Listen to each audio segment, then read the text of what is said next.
Hi, this is Dr. Mark Pitstick, your host at Ask the Soul Doctors on HealthyLife.net radio. The great news is that no matter what life changes and challenges you face, illness, financial stress, relationship problems, even facing imminent death, the Soul Doctor's diagnosis is always the same. You are a wise, infinite, special, and powerful being of energy, consciousness, spirit, light. You are one with the One and an integral part of Source energy right now. This Earth experience is a totally safe and magnificent adventure amidst eternity. You are here for important reasons and have unique gifts to share. Finally, you have everything you need to handle all of your toughest changes and challenges with style. The more you realize all this, the more you can let your light shine brightly and enjoy this brief but wonderful portion of forever. Well, today we have with us another giant in consciousness research, Dr. Stan Groff, MD, PhD. Dr. Groff's website is stangroff, STANGROF.com. He's a world-renowned psychiatrist and consciousness researcher, contemporaries of Joseph Campbell, Abraham Maslow, Fritz Perls, Aldous Huxley, Houston Smith, you name it. He's taught at Johns Hopkins. He's been a resident teacher along with his wife at Esalen. Has written many books, and a good place to start would be The Ultimate Journey, which is his comprehensive book on death and dying. Has written more than 150 professional papers in journals. I could go on, but I know you want to hear his answers to the most commonly asked questions about life, death, and afterlife, so let's dive right in. Welcome, Dr. Groff. Thank you very much for having me. It's a real pleasure. It's a nice way to begin the new year. Thank you. As you know, when we pass on, part of what we experience is the ripples of all that we've done in this lifetime, and you're in for a tsunami of wonderful feelings and experiences because you've been so involved. As I researched the Soul Proof for 30 years, your name just kept popping up. Near-death experience research, perinatal experience research, holotropic breathing. I mean, it just goes on and on. So thank you very much. So, all right, the first question, as you know, and I'm sure you've heard all these many times, is, who am I? Well, you start with the most difficult one. Before I answer it, I would like to say I am not a guru, so I am not sort of telling people this is the way it is. Right. I have now researched over half a century non-ordinary states of consciousness and a particular subgroup of these states which I believe have healing, transformative, even evolutionary potential, and also heuristic potential, which means you can learn new information about consciousness, about the psyche, even about the nature of reality. So when I will be answering your questions, I will be answering what I have seen in people, or what I have heard from people who had these experiences, my clients, people in our training, people in our workshops, and also experiences that I have had in these states myself. Actually, I was very surprised that psychiatry does not have a name for this important subgroup of states, that the states that the shamans experience, the initiates in rites of passage, the initiates in the mysteries, the yogis, the Buddhists, and so on. And so I actually gave them a name myself. I called them holotropic. Holos means whole, and tropic is from trapein, which is moving. So we're talking about states that take us in the direction of wholeness. And then I mentioned that people say, well, aren't we whole already, the way we experience ourselves in everyday life? And I would say no, because in these non-ordinary states, we can expand this consciousness and experience various aspects of the universe as our personal experiences.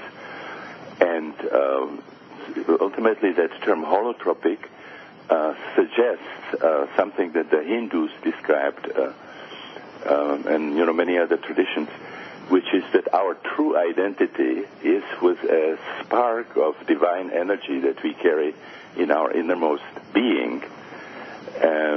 They call it Atman, and they give you practices when you can sort of actually experience this, empirically validate the fact that this is who you ultimately are. And when you have that experience of Atman, you realize that the energy is identical with the creative energy of the universe, which is called Brahman. So our true identity is with Atman, Brahman, not with the body, ego, as we call it. Beautiful, beautiful. And, of course, the next question is then, all right, if that's who I am, why am I here? What's this all about on Earth? Well, I have actually at one point went through about 5,000 of records of people from psychedelic sessions, and since that, we have experienced sessions with thousands of people in the Holotropic Breastwork that we developed, where you can achieve these experiences just by faster breathing, powerful music, and certain kind of body work. And I summed up the answers that people found, and they were certainly confirmed by my own experiences. And I summed it up in a book called The Cosmic Game, where people answer the questions like, who am I, where do I come from, where am I going, what is this all about, is this just a material universe that created itself, or does it have a master blueprint, does it have a creator? And one person after another, particularly who had the opportunity to have these experiences repeatedly, would be able to identify, to have the experience of the principle, of the Atman principle, sort of identify with the cosmic creative energy. And they ask the question, they see that this is the source of creation, and they ask the question, what is my relationship to this principle, and why does creation happen? And ultimately the answers are very similar to what you find in the spiritual scriptures in Hinduism, Buddhism, in Kabbalah, and so on. This is an adventure in consciousness, and ultimately the experiences are experiences of absolute consciousness of the creative principle. So some of the answers are the divine wants to experience itself. In Kabbalah they say faith wanted to see faith. The source has this incredible potential, but to get to know this potential, it has to be expressed. And it's expressed in creation, which is then the world of polarities, which is the work, which is the journey from oneness to plurality, and so on. Creation of these many fantastic universes, from what Jung called archetypal, the realm of divine figures, demonic figures, the abodes of the beyond, and so on, to the material world as we experience it. So it's about an adventure of self-discovery. I love your phrase, an adventure in consciousness. Excellent. So what about then when this Earth experience is over? What happens when a person dies, and what will it be like? Well, I had a very strict materialistic upbringing. I studied medicine in Prague at the time when we had a Marxist regime. We were controlled by the Soviet Union, so I got the purest materialistic education you can get, and there it was very clear that we are our bodies, and consciousness is the product of the brain, and when the body dies, the brain dies, and that's the end of the story. Right. Now I see it in a much more complicated way after 50 years of studying consciousness. We have now a new discipline started in the late 60s, thanatology, study of people who have near-death experiences and also experiences of people who are approaching death. And so we have reports from people who got quite far on that journey, and a significant number of them, when they are brought back, when they are resuscitated, they report fantastic, quite fantastic adventures. They can relive their whole life within a very short period of time.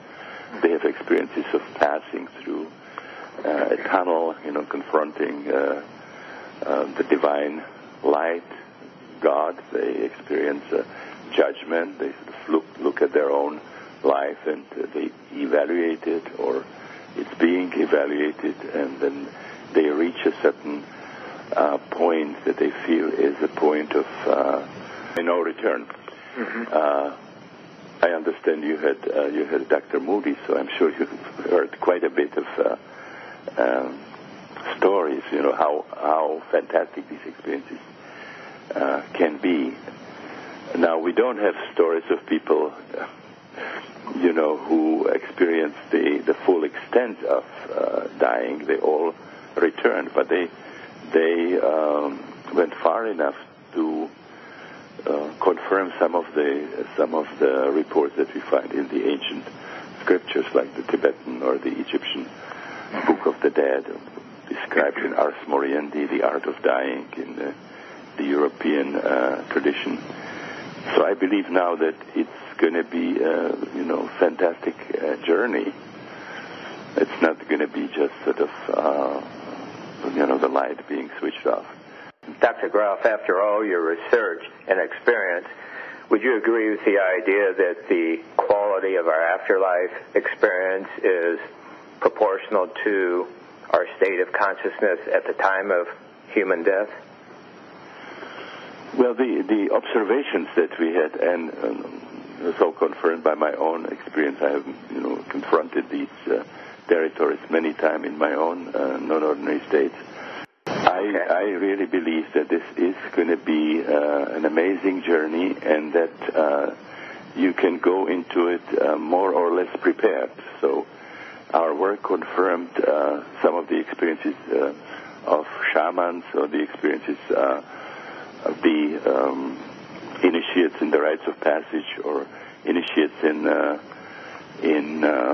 mysteries of death and rebirth, that these are actually practicing dying. People who are involved in these kinds of procedures, they actually experience death while they are still alive. Mm-hmm. Saint Abraham Santa Clara, a German mystic, the 17th century, said, the man who dies before he dies does not die when he dies. In other words, when we are incarnate, we have to have the experience of death at some point, but we don't have to wait until the time of the biological crisis when the body dies. So we can transcend our body experientially, and we have a kind of what I would call transpersonal identification. We experience ourselves as something much larger than the body. So we are approaching death with the belief that it is the body that is dying, that it is not the essence of who we are. Great distinction, yes, to be prepared for that. So, as you know, so many people are concerned about, will they see their departed loved ones again? They miss their loved ones, and they wonder what would their relationship be in the next dimension of life. A very common observation in thanatology that people who are in the process of dying have a vision of what has been called as the welcoming committee. In other words, people who died before then, their friends, their relatives sort of appear, and they are communicating with a dying person about the realm beyond. Dr. Moody created actually special situations where the incidents of these experiences can be greatly enhanced. He was inspired by his visit to a place in Greece when this was being offered to people when they could go into the underworld and or underground and look into a large copper kettle full of water, and a very special kind of illumination and so on. Right. And they supposedly had these experiences in significant number of cases, and Dr. Moody was able to replicate it in what he called the psychomanteum. It's clear that we see our departed loved ones again. What about, some people wonder, are they going to look like they look like on Earth? Will they look like a ball of energy? What information do you have about that? Well, we had a number of instances where people actually encounter their relatives in what I call the holotropic states of consciousness. And I have described in my book, When the Impossible Happens, some instances in which somehow there was more than just having the vision of these relatives, because, of course, they had known them in their everyday life, so it would be easy for consciousness to construct these images. So we want to know that there is more than just a vision. And so I described several instances where the circumstances were such that we could actually confirm that there is more there than just a vision. For example, my colleague Walter Pankey disappeared in the Atlantic during diving, and his body was never found. The equipment was never found, and his wife Eva had great problems with accepting the death because he was, full of energy, going for a dive, and then she didn't see him anymore. Sure. And so she had a psychedelic session, and I was the sitter. And during this session, Walter appeared and had a, long communication with her. And then the experience was interrupted. She had to go to the bathroom. She told me about it and said, "This cannot be true. This is some kind of wish-fulfilling fantasy of mine."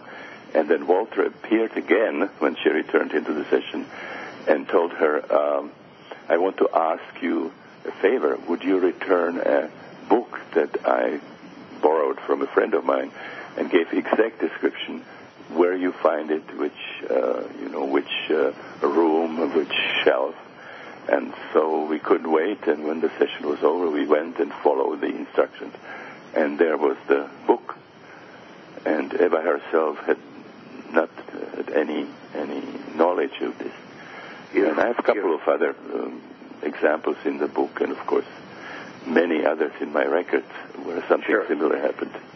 And for our listeners, that's the beauty of this evidence. It's not only sensible, but much of it is documented, evidence-based evidence. For example, Dr. Carl Jung had a similar but a dream after-death contact where his neighbor contacted him, told him about a book in the library.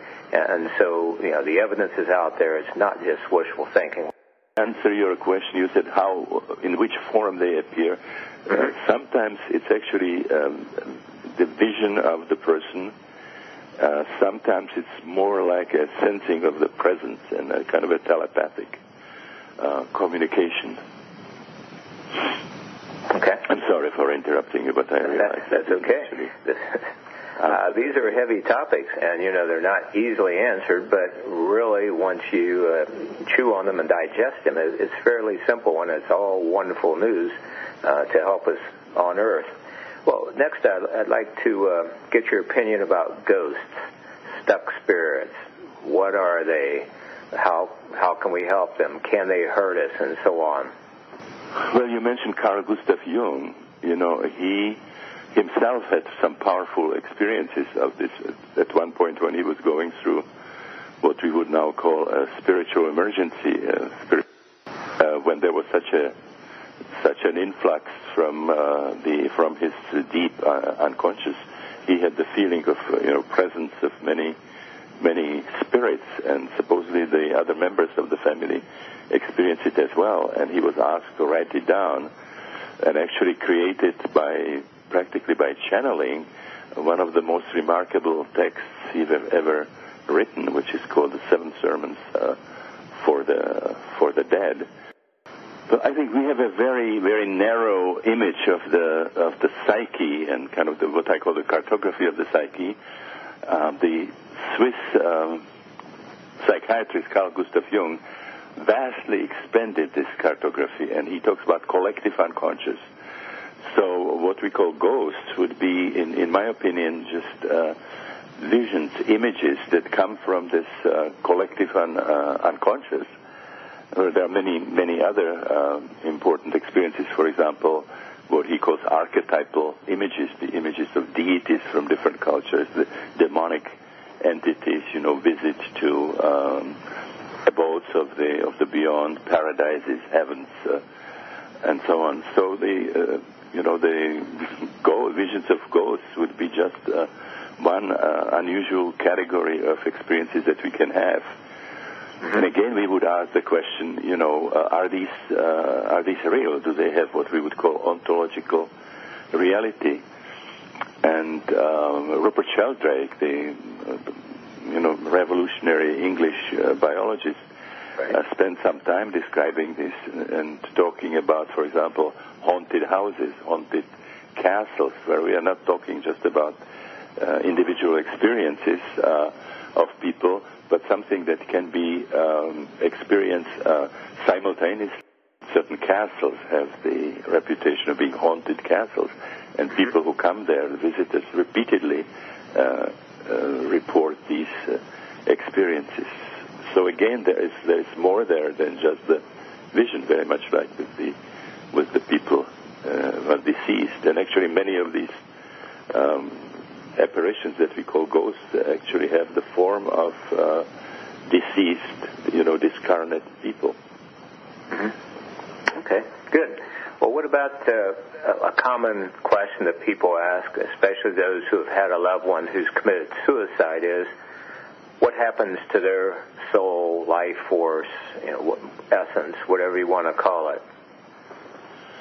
Well, again, I would have to report. You see what I have heard from people that I worked with, the insights that they had about this. Mostly, it was the idea that suicide certainly is not a solution. That we have sort of unfinished karmic business, and that if we try to escape from it by suicide, we are going to be returned to the same problems in the next incarnation. Mm-hmm. Again, these are very convincing insights and experiences that people can have. Whether this is some kind of ultimate truth is always an open question. I think there would be sort of unfinished karmic business there. Mm-hmm. But in your experience, your research, does it seem that the consciousness of a person who takes their own life continues on and has a chance to do it over again? This is something that our observations would indicate, yes.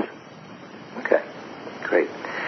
Now, the next one, of course, people ask is there a God? You've already kind of covered that. You referred to the divine, Atman.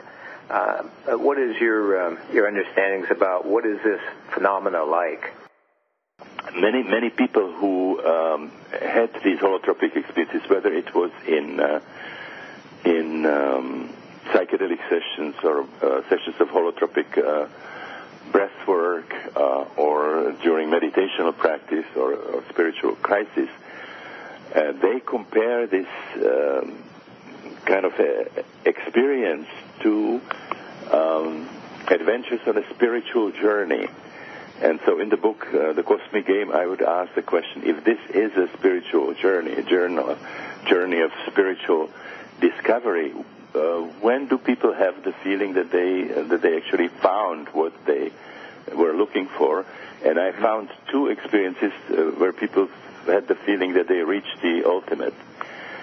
One of them had the form of an incredibly intense source of light, But at the same time, when people describe it, they say it's more than light. But the best I can do is to compare it with, light. It was like millions of suns. But there's also intelligence, there's a sense of creativity, there's even sense of humor. And then the insight that this is where creation comes from. This is the principle that creates the phenomenal worlds. But there was also another experience when they had the feeling that they reached really the source of creation, and that paradoxically was the experience of void, of kind of metacosmic, supracosmic emptiness, emptiness that is conscious of itself. And although there are no concrete forms, it seems like you have the experience that this void, this emptiness, actually contains all of creation in a potential form. It's some parallel to what you find in modern physics, for example, in the work of Erwin Laszlo. Well, so as listeners can tell, these are not simple questions or answers, and you can see why some religions resort to personifying God, a big man in the sky. But of course, when we personify, we limit and demean even. So interesting, different facets of the Creator. Next question we commonly get is, how can I best hear the voice of my higher self and know my purposes, my reasons for being here on earth at this time? Well, I will be obviously very partial. I mentioned that I have studied this now more than half a century, this special category of experiences that I call holotropic. And I believe that's the best opportunity for us to get really profound answers about the nature of reality, our own nature, about the spiritual dimension in the universe. So, this would be situations like some kind of rigorous spiritual practice certainly can open this whole dimension for us. Some powerful experiential forms of psychotherapy. One of them is the holotropic breathwork that Christina and I developed when we were at the Esalen Institute, where you can induce these holotropic experiences. And then, this is not recommended, but many people have these profound revelations in actually spontaneous episodes of holotropic states.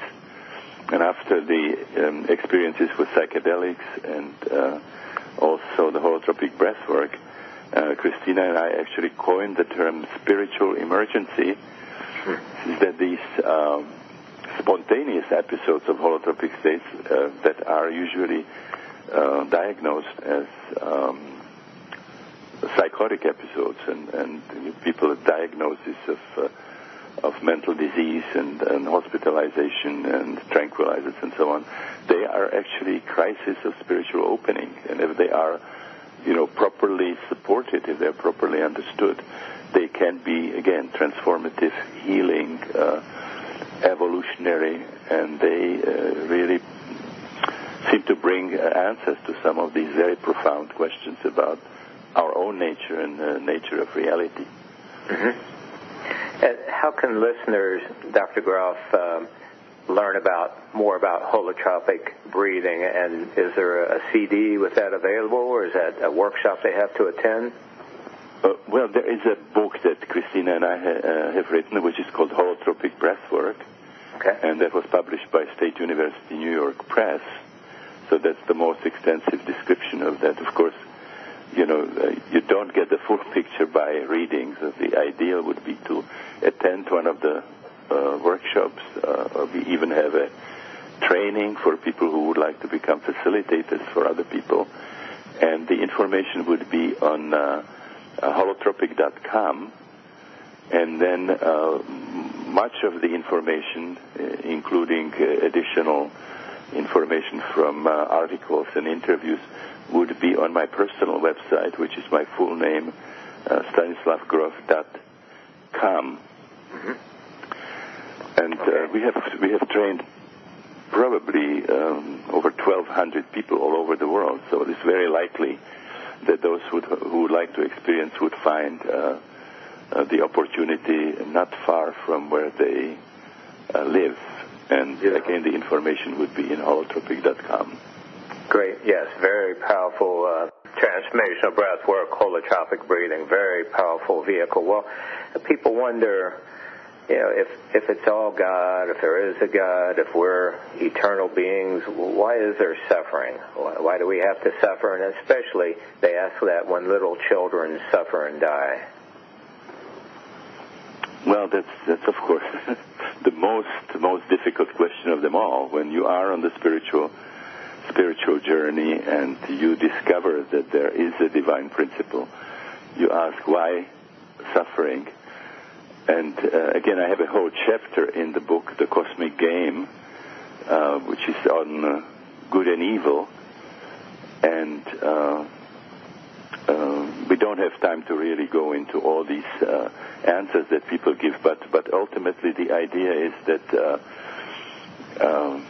if the divine wants to get to know itself the way it was described in the Kabbalistic literature, it would be incomplete if it would not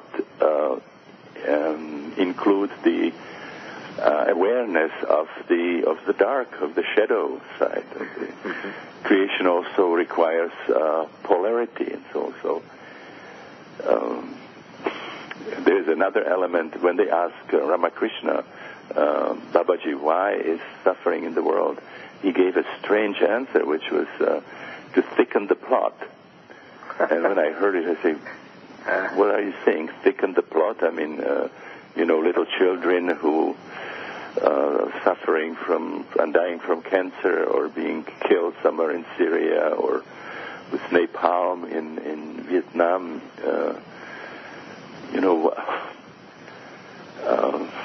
thicken the plot. And then I started thinking about what would happen if you eliminate everything that we consider dark, that should not be part of creation. You would lose a big part of the story. For example, eliminating disease, you would also eliminate all the healers and the whole history of medicine and the Good Samaritans and Mother Teresa and so on, and any art that was inspired by war, Tolstoy, War and Peace, and many movies and so on. So if you would take one after another the things that are dark, you would get a very flat story. This is what Ramakrishna meant. Sure. But still there is the question, does it have to go that far?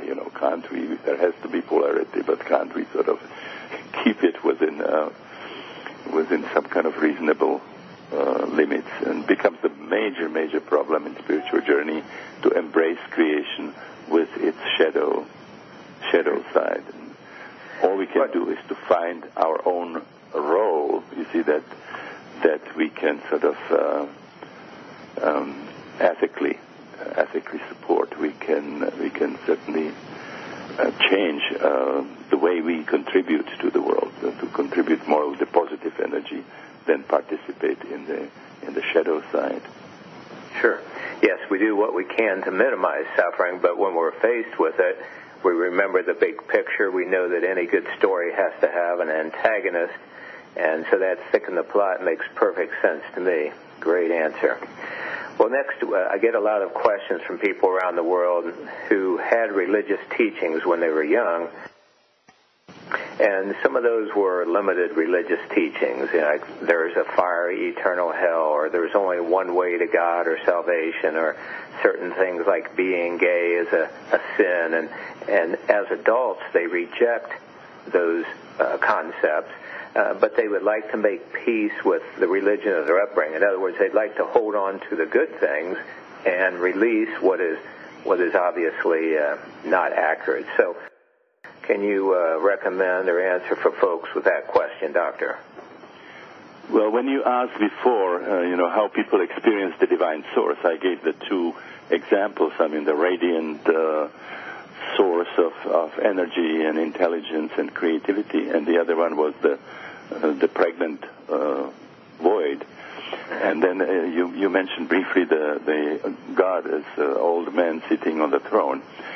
So the experience of the divine, the way I describe it, is something that you find in mystics of different religions. But then organized religions, they deal more with a level of creation which Jung called archetypal, where you have actual sort of images. It's not an abstract experience. And Joseph Campbell gave a very interesting answer to this. He said, a useful deity should be transparent for the transcendent. If you make it opaque and you start worshipping specific images, then you have what he called idolatry.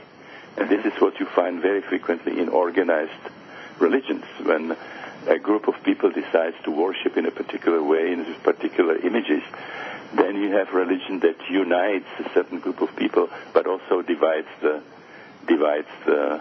world. And then you have dichotomies. We are Christians, you are pagans, everybody should be a Christian.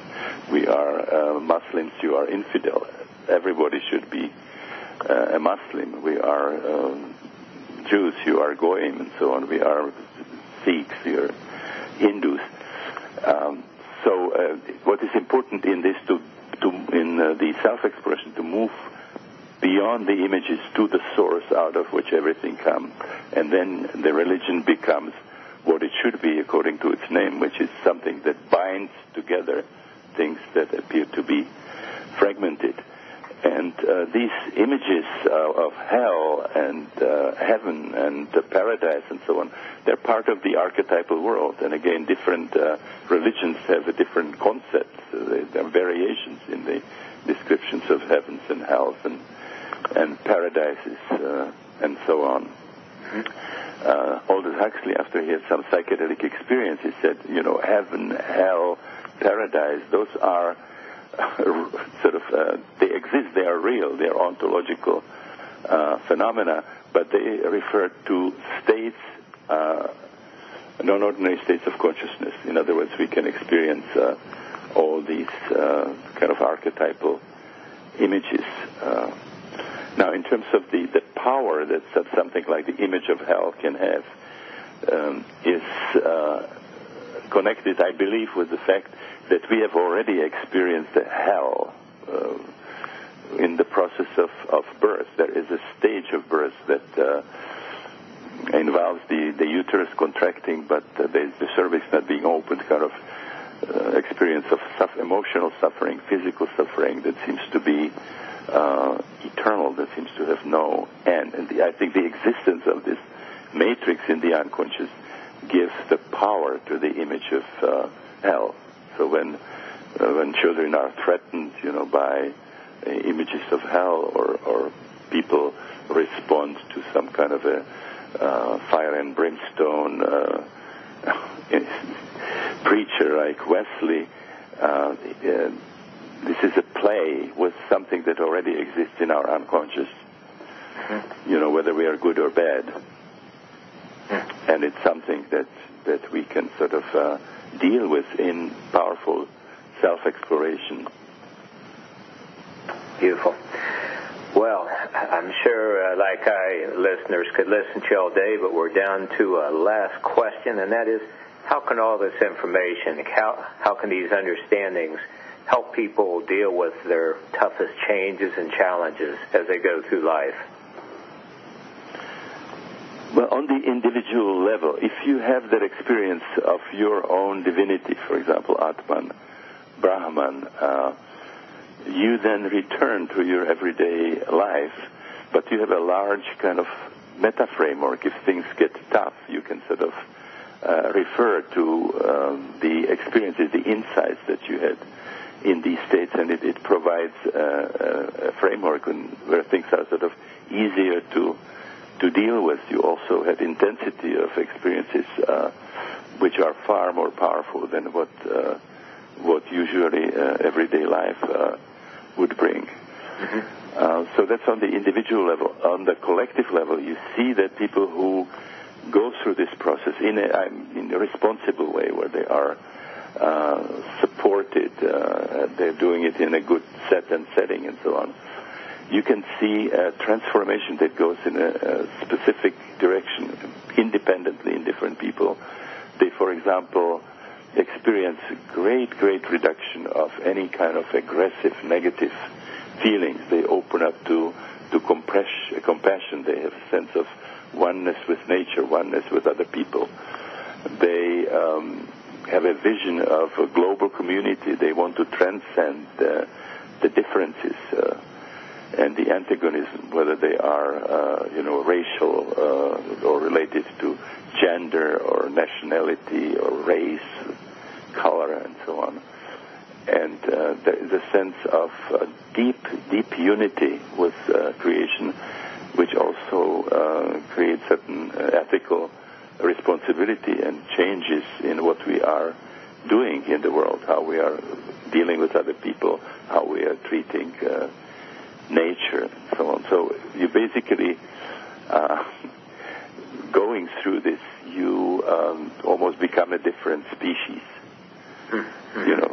For example, it's unacceptable to you that conflict should be solved by violence or destroying nature, in which as biological creatures we are critically dependent. In other words, it moves people to a completely different frame of mind and different attitude to the world and different way of operating in the world.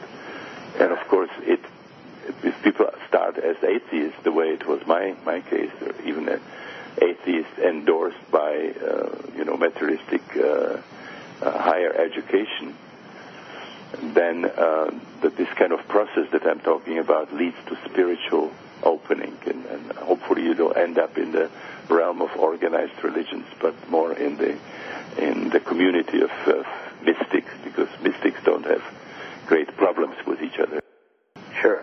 Oh, well, again, we could go all day. I'm writing down some of your phrases: an adventure in consciousness, the pregnant void, meta framework, a fantastic journey. This has been a fantastic interview, Dr. Groff.